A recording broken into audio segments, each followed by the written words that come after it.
With us, we're being joined by Dr. Sanjeev Bagai, who is the chairman of the Nephron Clinic. Mr. Bagai, thank you so much for speaking to CNN News 18. Latest developments when it comes to how well the country is prepared to COVID is that the center is conducting checks on government-run hospitals and private-run hospitals to really understand and establish an understanding of how prepared these hospitals are when it comes to COVID. How do you view these steps by the center?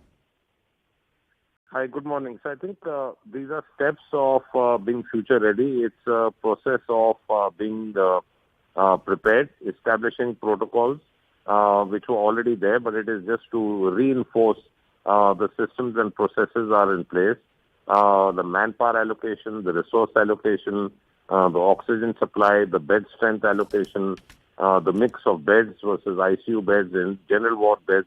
So I think these are all routine processes, and I'm extremely happy that the Union Minister himself has taken the lead. All state governments are cooperating. It's just to ensure that there is no eventuality. We know what had happened in the Delta surge in the second wave, in which it was catastrophic for almost everyone. So it's only a question of being prepared. I must add that there is no need to panic, and India is reasonably well placed, primarily because of its excellent vaccine drive. Absolutely. Mr. Bagai, now I would like to ask you a follow-up question.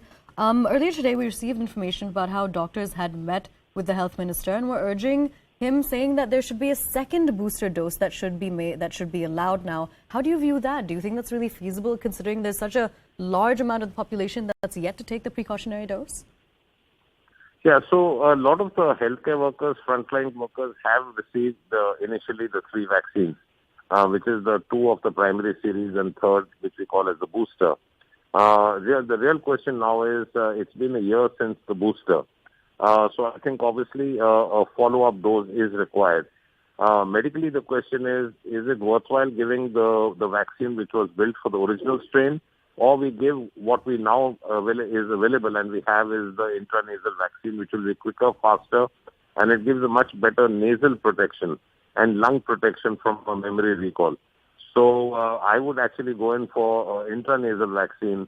And also the government can look at now, which is internationally available as a bivalent vaccine, which is showing much better results in terms of the humoral and cellular-based immunity. But yes, a booster would be required sometimes now and early part of next year, at least for the healthcare workers and frontline workers.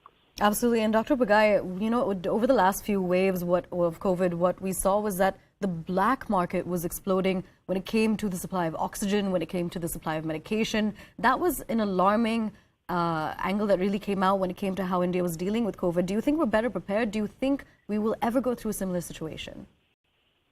I don't think the havoc and the misery of the second wave will be seen again.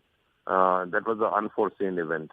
And I think that kind of surge, no country in the world, not even US and UK, could actually foresee and manage what India went through. But I think India is not going to be in that phase. We are much better prepared. The vaccine drive is reaching 240 crores now. Almost 95% of the Indian population has what we call as herd or community-acquired immunity and cross-reactive antibodies to a host of other viral infections. So I think we are much better protected. But there again, masking and taking simple precautions is so easy. And we just have to try it over the next few weeks, especially over the winter months. We know that the pollution and winter in terms of low temperatures also aid in transmission of COVID. So it's only a revised public health message and to ensure that everyone remains safe. Absolutely. Dr.